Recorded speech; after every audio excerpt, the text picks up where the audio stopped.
Hi everyone, I'm Jane, and today we are gonna get meditative with this Zen pond painting. Make sure you check out the video description below for a full list of materials, and let's get started. So the first thing we're gonna do is paint in our background, and we're gonna start light at the top, slowly going down to darker here where the horizon is gonna be, and then lighter again for the water. To paint in this entire background, I'm gonna use the 1-inch flat brush, and we're gonna use 4 different colors, most of which is gonna be white, but I'm also gonna include all 3 of these colors in with the white. So I'm gonna take my brush and wet it in the jar, just wipe a little off on the edge. I'm gonna load up with white paint, lots and lots of white paint, and then I'm gonna grab a little corner of brown, just a little bit, and a little corner of my Hooker's green, and then also a little bit of yellow. So notice I didn't mix these. I'm gonna let them mix on the canvas. And my brush strokes are just gonna be kind of random. I'm not worried about blending those colors together. I'm just covering the canvas. I'm also not worried about trying to cover all of my brush strokes. I like the scattered effect that you get with your brush strokes showing. As I go down, I'm gonna slowly increase the amount of color that I'm picking up with the white. So a little more brown, a little more green, and a little more yellow. Start just below where I left off and work up into it to get a blend. But it doesn't have to be a perfect blend. I kind of want this background to look like maybe there's some more plants growing off in the distance. So if there's a bit of a scattered effect with this, I think that just helps add to that look. I'm gonna pick up a little less white this time, and more brown, more green, and more yellow. If you get too much of one color or another, just pick up some of your other colors to mute it.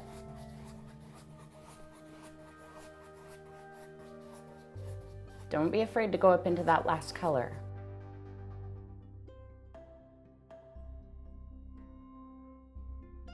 Now even less white and more of the other colors.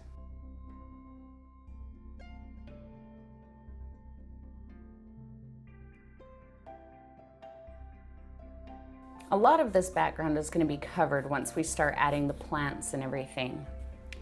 Now I've still got a little white on here, so I'm not going to pick up any more.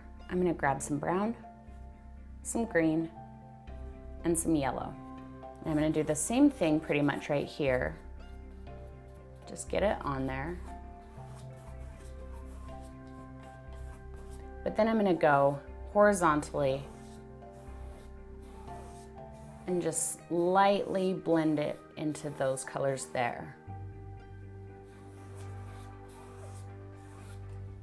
Grab some more white and horizontal again, blending up into that color and back down.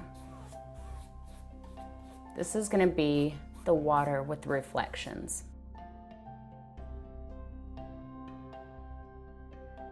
So all I'm picking up now is white and just letting the rest of the colors that are still on my brush kind of tone that white.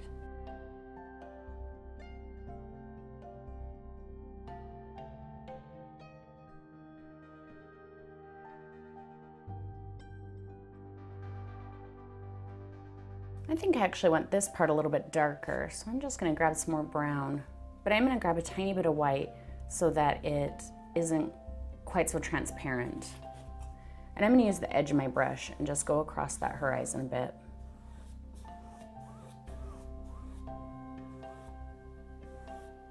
And I'm using really light pressure there just to blend out any brush strokes.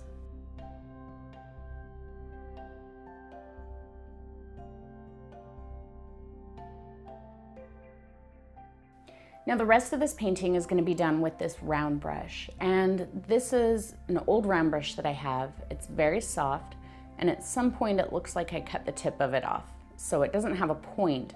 It's kind of rounded. So any round brush that you have that you're comfortable with, so long as it doesn't have a sharp point, will work. So if you have an old brush but it has a point, just get some scissors and snip that point off. Now we're gonna start painting our rocks. And I wet my brush in the jar and I'm gonna pick up some black paint. And I'm gonna decide where I want the bottom rock. And the bottom rock is gonna be the largest one. So I'm gonna have it sitting right about here, about halfway between the bottom of the canvas and the horizon line. And I'm just gonna make a little line where the bottom of the rock is gonna be in the water. Now these are rocks, so they have irregular shapes, so don't worry about making them a certain shape, making them perfectly oval or whatever. You can make it any shape you want. And while we're filling it in, if you end up going outside of the line, it's okay, just reshape the rock however you want it.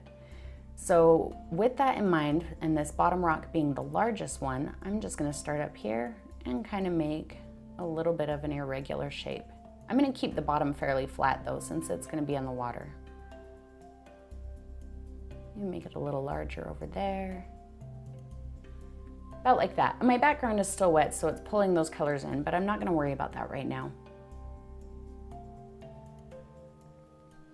So while you're stacking these rocks, kind of be mindful of how they might balance if they were real rocks.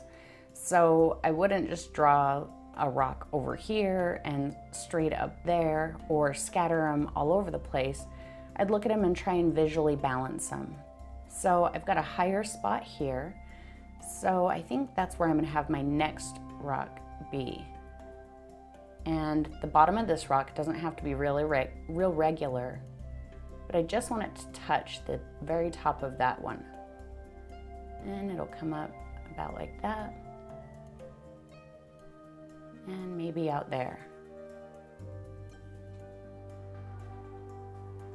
Now, if you have a weird spot like that, you can always throw another rock under there.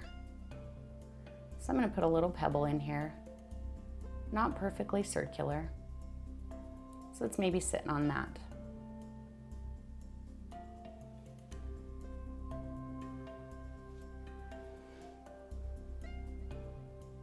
And maybe I'll put a little bit of a rounder, taller one here. With another one here, about the same height, but a totally different shaped rock.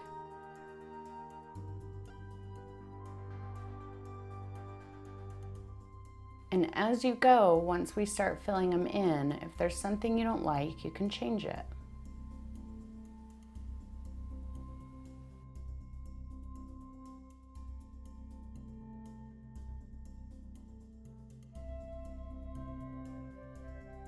All right, there are my basic rocks. I'm gonna take this brush and just fill them in. You can use a larger brush if you like, but for this painting, especially because it's got kind of a zen feeling, I wanna use a smaller brush so that I have to think about and spend time on filling in.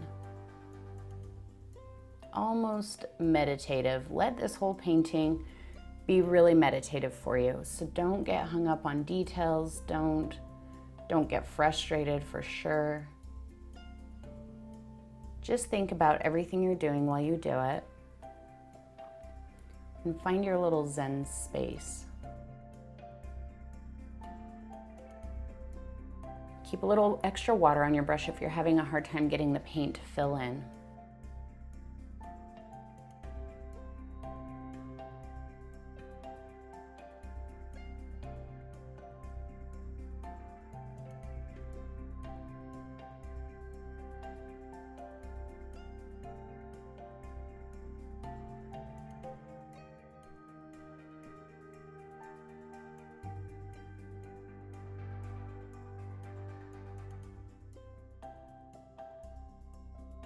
I feel like this rock is a little off center and probably wouldn't be too balanced right there.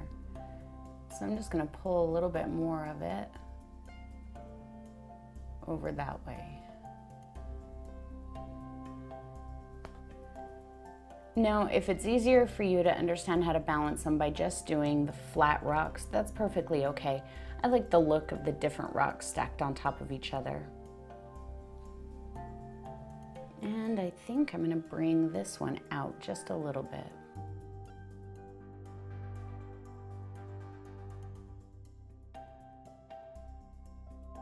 Now what we're gonna do is start adding the highlights to the rocks, and that's what's really gonna make them look realistic.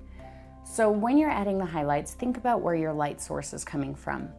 Is it coming straight on it this way? Is it coming from up here down, from here down? It doesn't really matter, just pick one and kind of stick to that. Now because these are rocks, they're really irregularly shaped, they're not flat on the front. So your highlights are gonna be just kind of general. So if I put a highlight right here in the center, that might say that that part of the rock is poking out a little bit and it's facing up a little bit more so the light is reflecting down on it. If I leave it really dark right here, maybe that says that the light source is coming from up here, but that part of the rock is kind of flat. So kind of play around with it and see what you like best. So to do the highlights, I'm gonna take my brush and mix it in with the paint, get some black on there, and then I'm gonna grab just a bit of white on the edge. And I'm gonna start wherever I feel like I want my highlight to be, right to the edge of the rock, and smooth it back. And what I'm not gonna do is I'm not gonna take my highlight like that around the rock, because I feel like that's not really what a rock would be shaped like. So instead, I'm gonna start from here where it points out and kind of come up. And let that white disappear. Then I can get more black, and you can take out any highlight that you add that you don't like.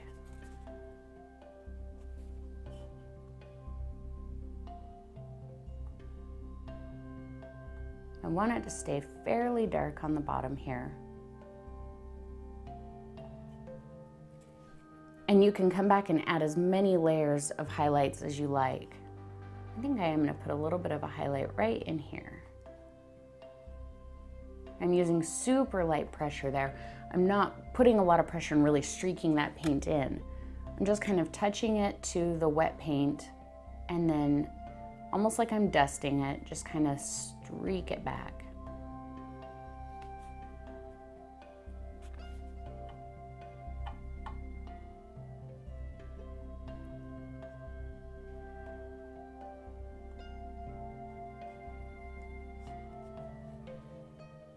Maybe I'll add a little bit right here, because that part to me looks like it's poking up a bit.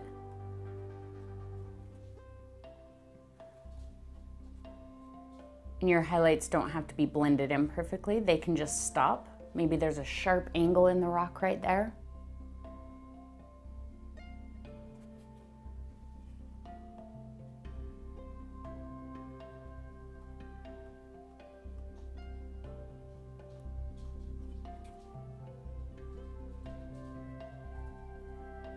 And I'm just gonna get rid of that. So again, because this is kind of a meditative piece, I want you to feel completely comfortable in just playing with the shadows and highlights until you like what you have.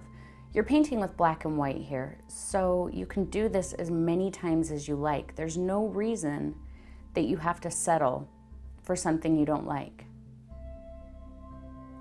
If you feel like you've overworked the rock too much, it's too gray of a color for you, and the paint isn't moving around the way you need it to anymore, stop painting it, let it dry, come back to it later and do it again. So a lot of times you guys will post your paintings to me and say things like, well, I did too much highlight, or I don't like the way this part looks, but... And I don't want to hear that with this painting, because with the rocks, really, you can do it as many times as you want, like I said. So, and you can even use your finger to help blend parts together if you like. Because you can do this as many times as you like, you have every opportunity to make these rocks as perfect as you want them.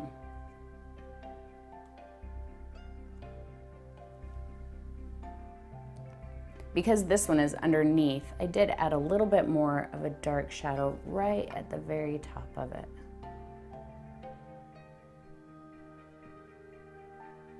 Because I feel like this rock on the top would be blocking out the light just a bit. Not enough to make it completely in darkness though.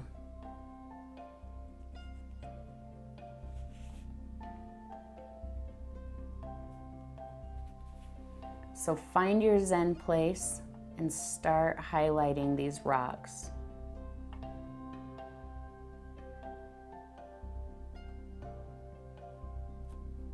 See, I went outside of my line a little bit there, so I can just bring that down.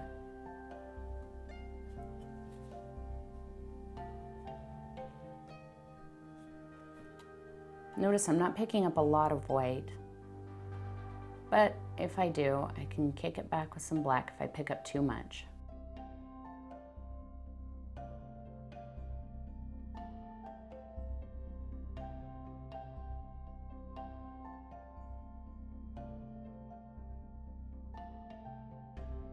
Really play with your brush control here.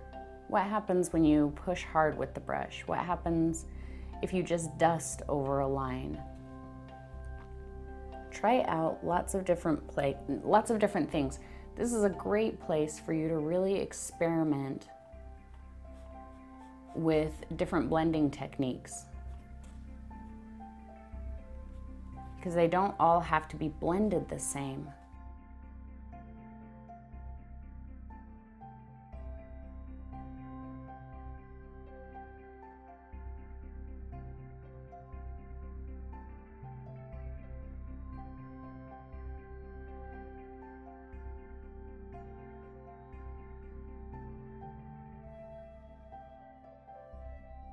And maybe right there, kind of angled down. That tells you that that piece of the rock is probably angled kind of like that. So they don't all have to be straight across.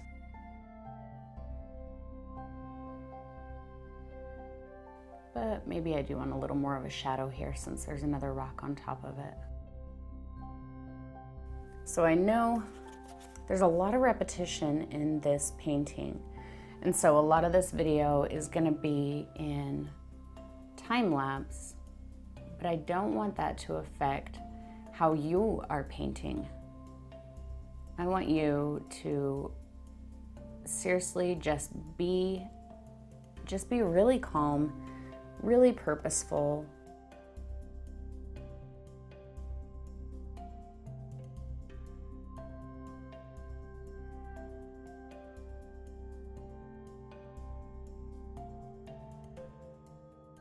Don't be hard on yourself here. Just enjoy the process.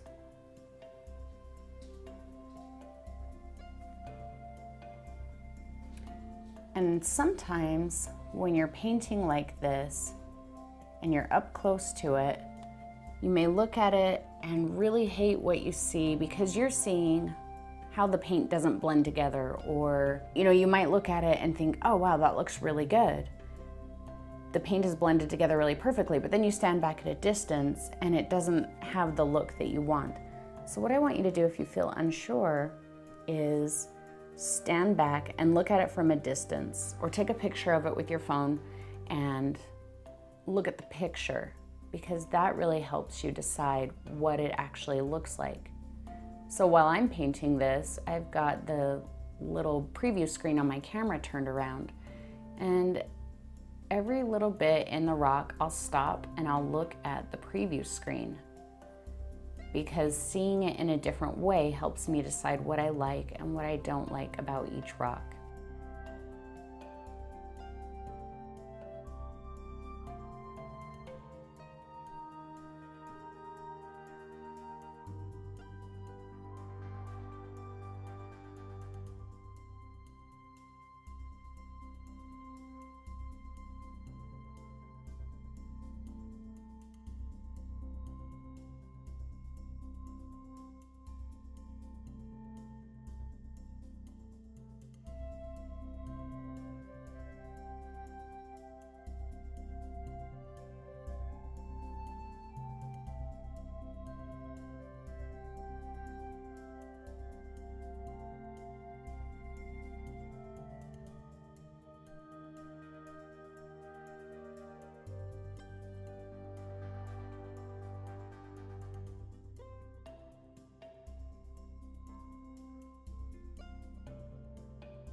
Zoom you out there for a little bit.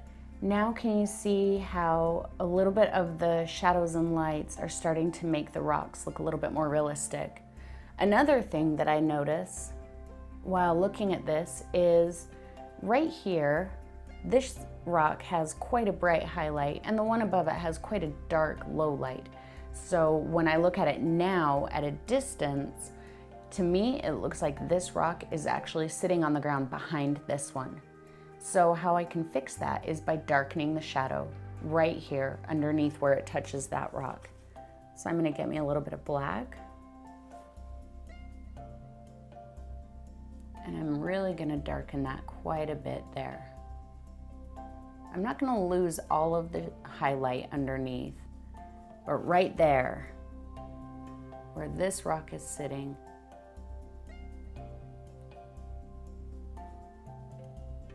I feel like needs a little bit more shadow.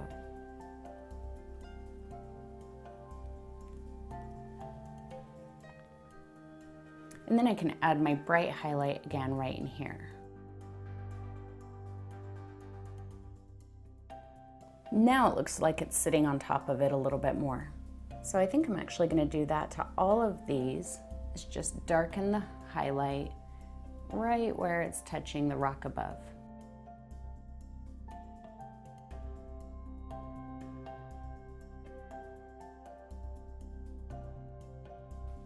And so I keep stopping and looking at the little screen on my camera. That's how I'm judging where I need to add more shadows and highlights. I'm not doing it by standing here and looking at the painting in front of me. In fact, it's interesting because I'll start a rock, I'll just grab some black and some white and start putting the shadows and highlights where I feel like they should be. And then I stop and I look at my camera and decide if I like what I just did and where I need to make adjustments. An artist friend of mine actually has a mirror on the other side of her studio, directly across from her easel. So she'll paint a little bit and then she'll stop and she'll turn around and look at her painting in the mirror. So it's at a distance and it's in reverse. So it helps you to see things that you don't notice when you're standing right here in front of it. All right, let's continue with these last few rocks and then we can touch up our highlights and lowlights as we need to.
Here's something I think you are going to find will happen while you're painting these rocks. As you move farther up the stack, and you've done some experimenting, you've gotten a little bit more comfortable with mixing the colors, you're going to find that up here, you've been highlighting the rocks differently than at the bottom. So when you're finished at the top, it's totally okay to go back and make changes to the rocks at the bottom, because I bet by the top, you've kind of got your technique down, you know what you want to see, you know how to make it happen. So go back and make adjustments to the first rocks. If your brush gets too muddy with color, you're spreading around too much gray and you can't pick up a solid black or white, just wash it off. Come back with a clean brush, and then you can pick up your solid black to fix up your shadows where you need to.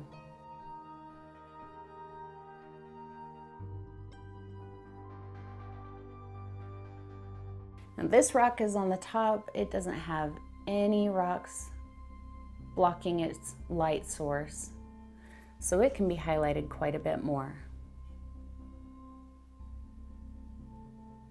Don't make it too overly highlighted though, and then not seem to fit in with the painting. I just mean that you don't have to put a shadow on the top of it.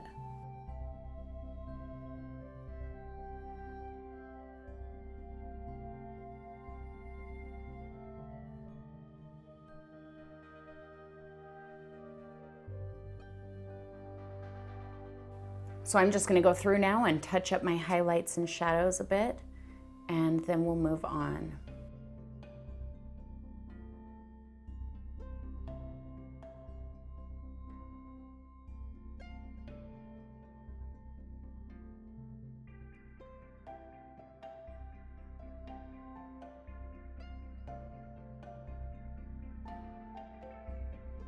My camera stopped recording there for some reason, so if it looks like you missed something, you probably did, but it was just basically the same thing.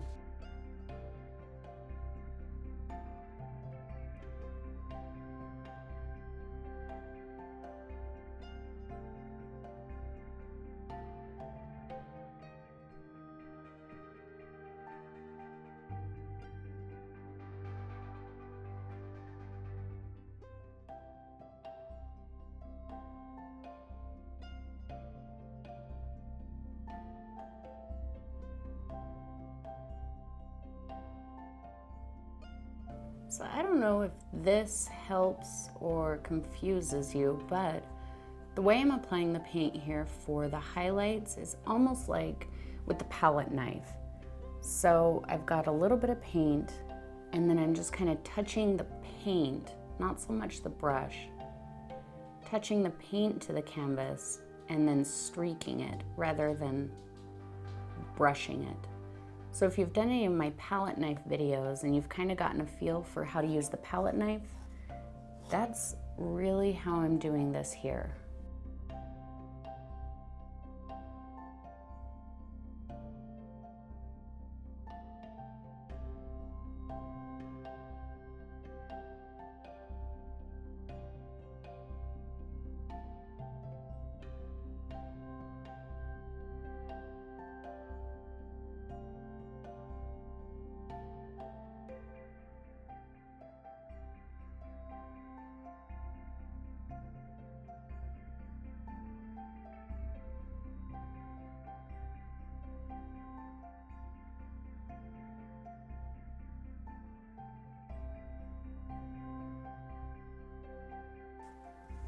And just wipe off some of that extra.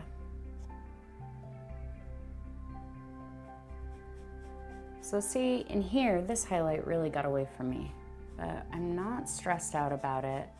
I'm not gonna let it freak me out.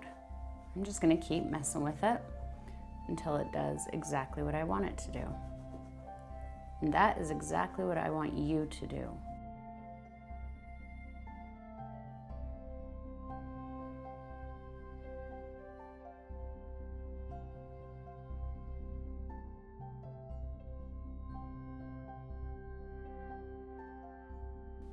Now we're going to start adding some reflections to our water, and I'm going to start with the black for the rocks. So I have a little extra water on my brush, and I'm going to mix it in with a bit of black paint to get a nice thin mixture.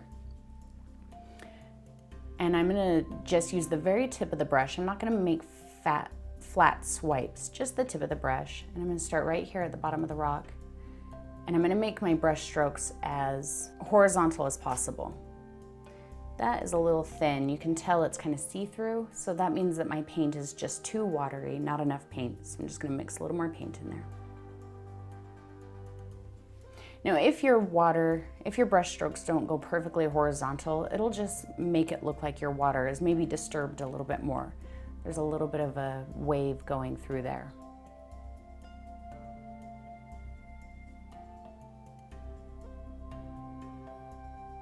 So these are very controlled brush strokes, just back and forth. And I'm going to do a little bit up so that it looks like the rock is reflecting behind it too.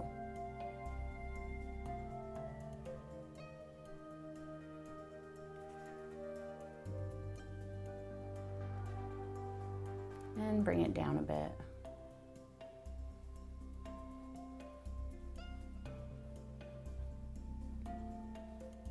As the ripples get closer to me, they're going to get a little bit farther apart.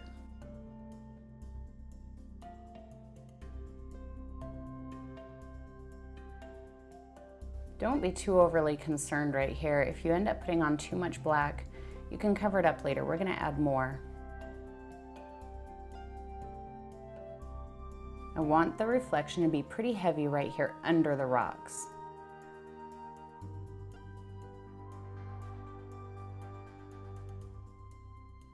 I've cleaned off my brush and I'm going to grab some brown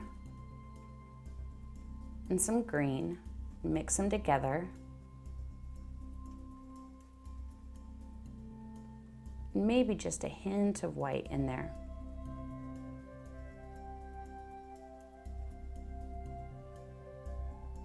And I'm going to do the same thing starting from about where my background stops being the darkest. So fairly close and narrow toward the back. They can get a little wider and a little farther apart as they come forward.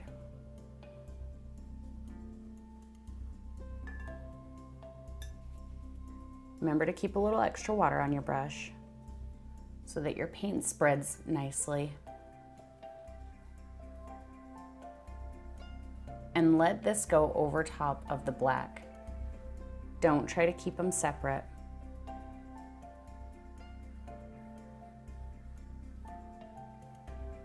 You can really get some into there if you want to.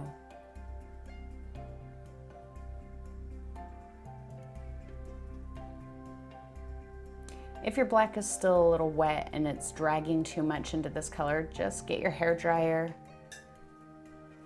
dry it out, or just let it dry on its own.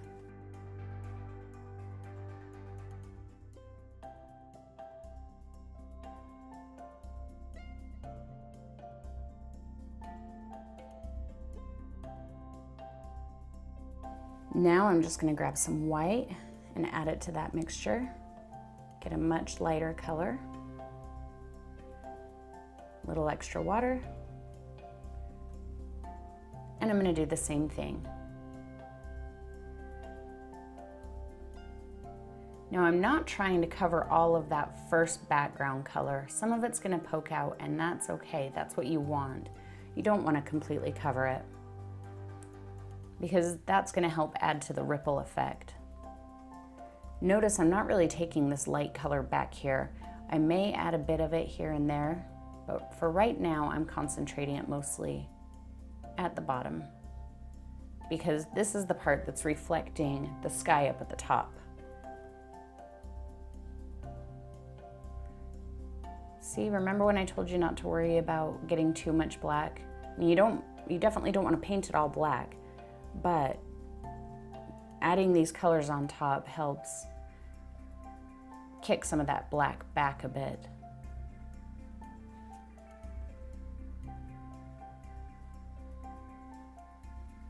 Now I've cleaned off my brush and I'm just going to get white.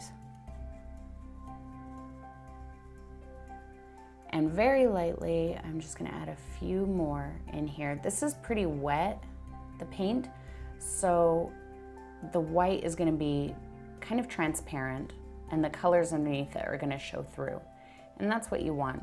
This is just your little light bounce. And the pressure that I'm using here is so light. I think we said before about dusting. Pretend that you're dusting something that's very, very delicate, and that if you put too much pressure on it, it's going to fall down and break. That's the pressure that you're looking for here.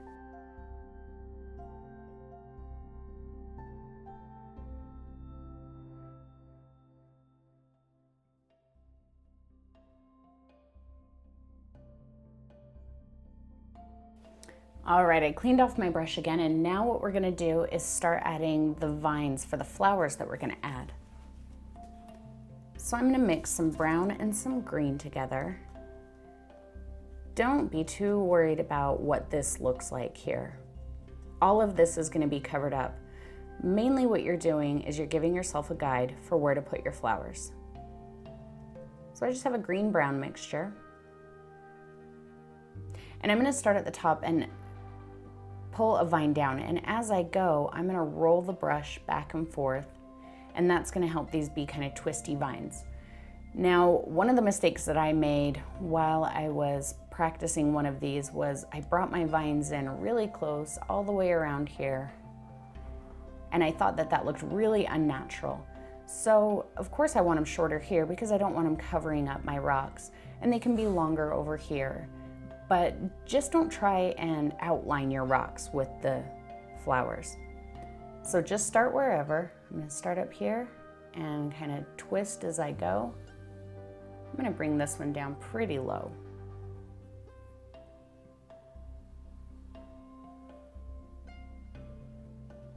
And notice it's not completely filled in, it's see-through. Don't worry about that. You're not even going to be able to see that.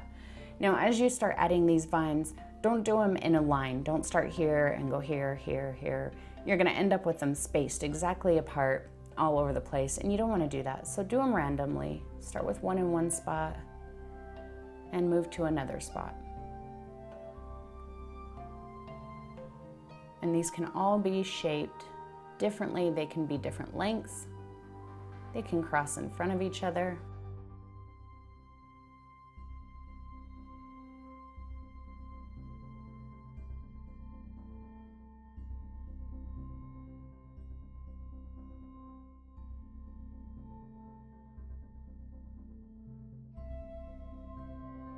Now keep in mind as you're doing this, the more of these you add, the more flowers you're going to end up doing. These flowers are fairly repetitive, so if you just can't find that zen place and have the attention span to do all of these flowers, you might not want to add so many. I think I'm going to start there. You can always add more as you go. So what I'm going to do now is take that same color mixture, and if some of it ends up being a little more green than other spots, that's okay too. A little more green, a little more brown, whatever. Now I'm going to start at the very bottom of just one of these, doesn't matter where, and I'm going to start tapping some color on very lightly, just get small little dots. And they're not just on the line, I'm not just going like that up the line that I made. I'm scattering them so that some of them are off, some of them are on, and as I work my way up, I put a little bit more pressure on it to get some fatter ones. And notice as I'm tapping, I'm also rolling my brush back and forth. That way I don't end up with patterned dots. If you lose your line and you can't tell, did this one go that way or did it go that way? It doesn't matter.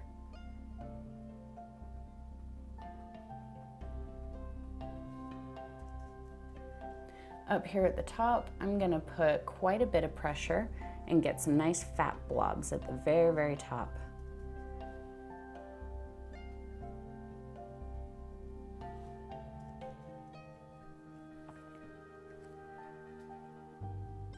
So like I said, this part's very repetitive, so enjoy the process and think of it like mandalas. So you've seen mandalas, and maybe you've even colored them in coloring books.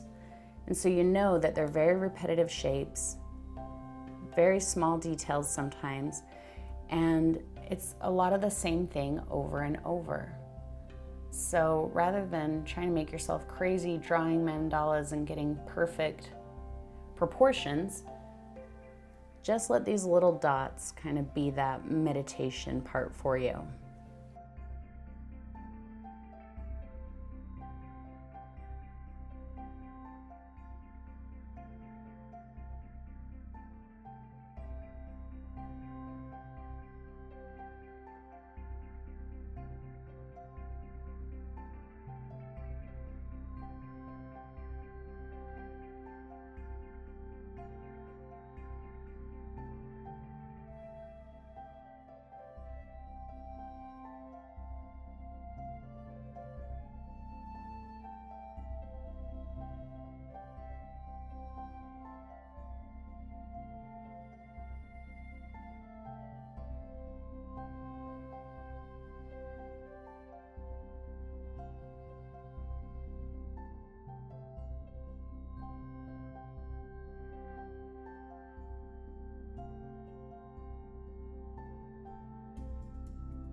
So there's your first layer on the vines. Now we're gonna do another layer, and this layer is gonna be yellow. And I'm not gonna take it all the way to the top. I'm gonna take it roughly about 3/4 of the way up each one. So I just mixed some cadmium yellow with some white until I get a nice pale but still brightish yellow. And I'm gonna start just below this color with my first dab. And I'm gonna do the same thing. I'm not trying to cover all of that green. I'm gonna let some of it still poke out, but I'm really doing this the same way. And I'm just gonna bring it up, really until that color about fades out of my brush.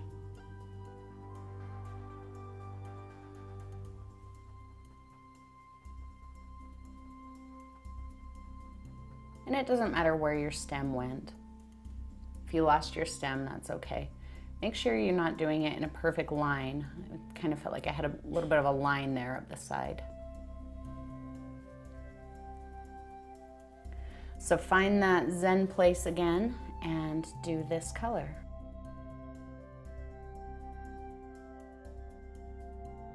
Now that you've got some other colors going, you can decide which ones are in front, which ones are in back. So I'm gonna stop this one where I met that one and then maybe continue over here. If I just keep going over top of it, I'll get kind of a jumbled mess where they meet. And if you end up getting a jumbled mess, don't worry too much about it, because if these were real plants that you were looking at, you might not be able to tell what part belonged to what plant, especially up in these denser areas.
Now I have some primary red, just a little bit, and this color is much more pink than red. If you don't have primary red, it really doesn't matter. Any kind of red mixed with some white will get you a good pink. And I don't want this to be too bright pink. I don't want it to be, you know, overly saturated. So I'm mixing quite a bit of white to get a nice pale pink. And again, I'm gonna do the same thing, but I'm only gonna take it up just a few inches from the bottom. So I'm not gonna take it all the way up into here. And I'm gonna start just below again. And these flowers, I'm really not filling in too terribly much. They overlap a little bit, but my little dots are much smaller because I still wanna be able to see the yellow and that brown.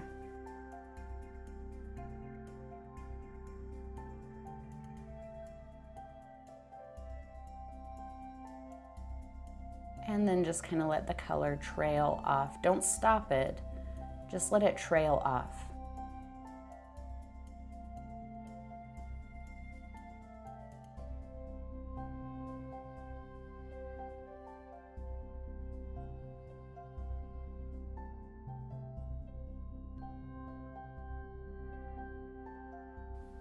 If your yellow is still quite wet and you find that you're dragging some of it into the pink, just let it dry it with a blow dryer or whatever before you go on.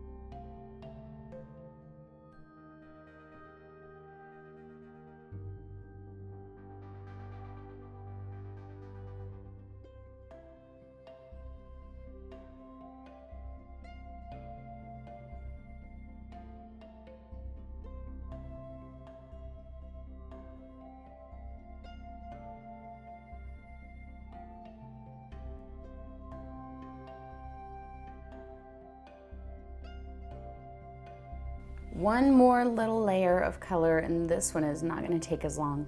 I'm just going to get a tiny bit of white on the end and just add some small little bits of white just right on the ends of these flowers. Again, not covering all of the pink.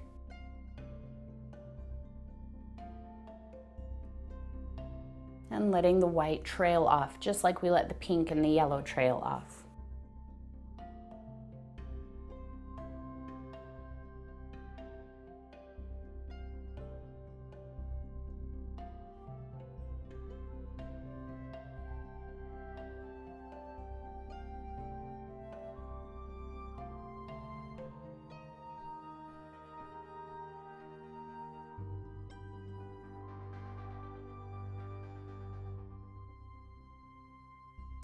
I'm going to take a little of that pink-white mixture and just add a few little reflections here in the water. Just really lightly. I don't want big streaks of pink in here.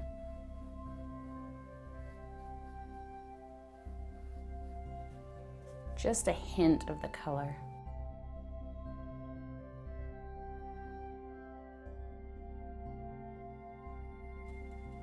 Now I'm going to add just a little bit in the water, make it look like something dropped off.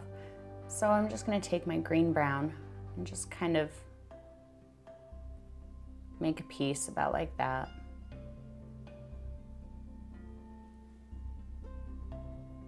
And my yellow white, just dot some over it.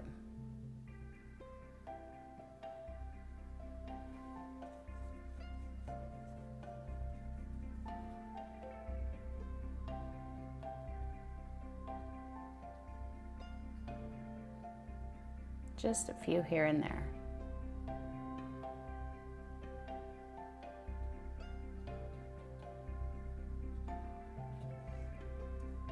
And I think I'm going to try this. I haven't tried this before, but I thought about doing it while I was practicing. So we're going to see how it goes. I think I'm going to drape one. Like it fell off and it's kind of hanging over the rocks a little bit.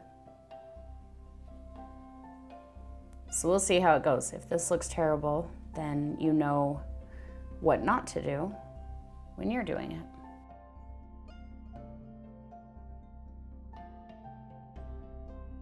You know, that green and brown are kind of transparent, so it's hard to see on the rock, but once we add the yellow, you'll be able to see it better. Yellow-white mixture, just kind of dab it on these guys in here. Again, not trying to cover all of the brown.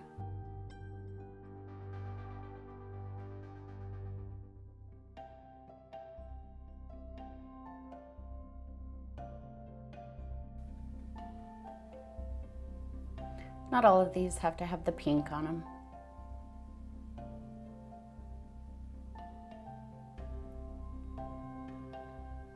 And some can have more pink than others. Same with the white.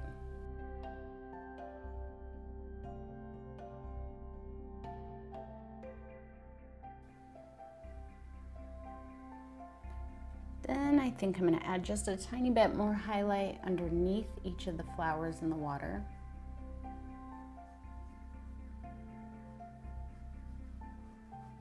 I'm just using the white right now, just kind of where the flower touches the water, to make it look like it's actually sitting in it.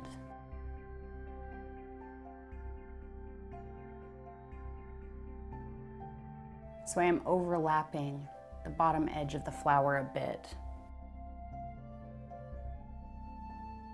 Let's do a little more green-brown under there too. Green-brown with a hint of white.